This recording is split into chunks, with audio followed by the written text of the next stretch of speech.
নমস্কার বন্ধুরা, শুভ সকাল। তো বন্ধুরা দেখতেই পাচ্ছ আমি এখন পোল্ট্রি ঘরে এসে গেছি। তো বন্ধুরা এখন সকালবেলা প্রচুর পরিমাণে আজকে ঠান্ডা ফেলেছে, রাত থেকে প্রচুর ঠান্ডা ফেলেছে। তার জন্য এখনও পোল্ট্রি ঘরের এই সাইডেও পর্দা আমি এখনও ফেলতে পারিনি, ওই সাইডের পর্দাও আমি এখনও ভালোভাবে ফেলতে পারিনি। তো বন্ধুরা এত ঠান্ডা ফেলেছে, তার জন্য মুরগি ঠান্ডা লেগে যাওয়ার ভয়তে তো পর্দা ফেলা হয়নি। তো একটু বেলা হয়ে গেলে মুরগি ঘরের পর্দাগুলো একটু লাভিয়ে দেবো হাফ হাফ করে।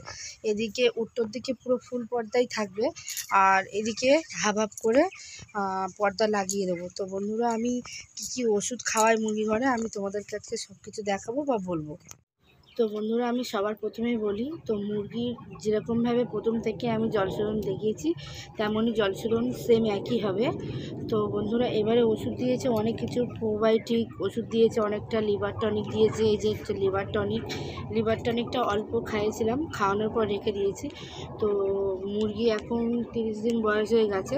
তো লিভার টনিকটা এখন থেকে রোজ আমি চালাবো সকালে করে, তো জলশোধনেই চালাবো। তো বন্ধুরা আর ওখান থেকে দিয়েছিল যে মুরগির যদি পটি খারাপ হয় তখন এই ওষুধটা খাওয়াতে বলেছিল, এই ওষুধটা। তো আমার মুরগির এখন ভালো পটি আছে, ভালো পায়খানা করছে, তার জন্য এখন এই ওষুধটা আমরা কাটিনি বা খাওয়াইনি। তারপরে এই ভিটামিনটা খাইয়েছি, খাওয়ানো শেষ হয়ে গেছে। আরও একটা নেওয়া হয়েছে, এই ভিটামিনটা খাওয়াচ্ছি এখনও। তো বন্ধুরা আর এই প্রোবায়োটিক এই নিওরক্সটা কেনা হয়েছিল, এই নিওরক্সটা খাইয়েছি 3 দিন। প্রথমে বাচ্চা আসার সাথে সাথে আমরা 3 দিন এটা খাইয়েছিলাম। আর এই ট্যাবলেটটা এখনও জলশোধনের জন্য চলছে। আর 16 অ্যাসিড ফায়ার তো দিয়েইছে। তো বন্ধুরা আমরা এই অ্যাসিডগুলো তারপরে এই ওষুধ টষুধ দিয়ে আমরা জলশোধন করি। তোমাদেরকে প্রথমে আমি জলশোধন কীভাবে করতে হয় না করতে হবে দেখিয়েছিলাম, তো এখন আমি দেখাচ্ছি না। তো এখন মুরগির 30 দিন বয়স হয়ে গেছে। এই ওষুধটা 170 ml, এইটা আমি জলেতে খাওয়াবো 2-3 ঘন্টার জন্য, জলটা অফ রেখে খাওয়াবো। তো বন্ধুরা আমি ওষুধটা কী করে দিচ্ছি না দিচ্ছি সব তোমাদেরকে দেখাবো।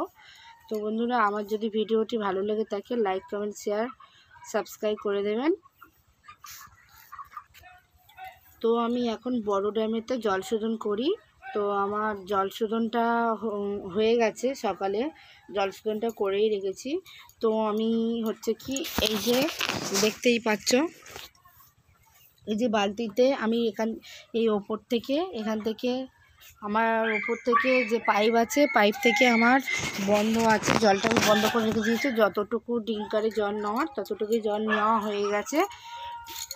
এই যে জল আমি বালতি করে জল নিয়েছি, আর এই যে এমএলটা আছে এখানে এমএল, আর এই ওষুধটা দেখতে পাচ্ছ, এই যে এই ওষুধটা আমি এই ওষুধটা জলের সাথে মিশিয়ে আমি প্রত্যেকটা ডিঙ্কারেতে দিয়ে দেবো। তো বন্ধুরা লিভার টনিকটা আজকের থেকে শুরু করছি, আমরা আজকের থেকেই দেব, কারণ বড় খাবার দিচ্ছে এখন, কাল থেকে বড় খাবার চলছে, তার কারণে পেটটা ভালো রাখার জন্য লিভার টনিকটা আজ থেকেই দিচ্ছি। তো বন্ধুরা এই যে এই ভিটামিনটা লিভার টনিক খাইয়ে খানিকক্ষণের পর থেকে লিভার টনিকের জল শেষ হয়ে গেলে আবার জল ভালো করে পরিষ্কার করে ডিঙ্কারটা ধুয়ে তো এই ভিটামিনটা খাওয়াবো। তো বন্ধুরা এটাও জলশোধনে চলবে, তো এটা খাওয়াবো। এটা লিভার টনিকটা খাওয়ানো শেষ হয়ে গেলে তারপর এটা খাওয়াবো।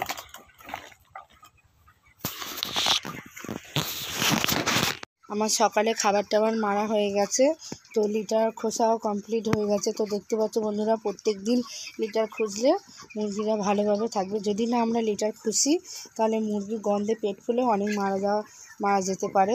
তো বন্ধুরা তোমরা চেষ্টা করবে যাতে প্রত্যেক দিন খোসার চেষ্টা করবে, তাহলে মুরগি খুব ভালোভাবে থাকবে। তো আমাদের লিটার দেখতেই পাচ্ছ বেশি অত ডালা নেই, মোটামুটি ভালোই আছে। তো বন্ধুরা আমাদের এই লাল যে ব্যারিকেডগুলো বড্ড ভেঙে যায়, তার কারণে আমরা বাঁশের ব্যারিকেড করে নিয়েছি যাতে না ভেঙে যেতে পারে বা মুরগি এপার থেকে ওপার না আসতে পারে। মানে প্রচুর অসুবিধা হতো, মুরগি এপার ওপার হয়ে যেত, তার কোনো খাবার দেওয়ার সময় অনেক অসুবিধা হতো। তো বন্ধুরা ভিডিওটি আজ এই পর্যন্ত। আবার মুরগি ঘরে কী করছে না করছে আবার নেক্সট ব্লগে আবার দেখাবো।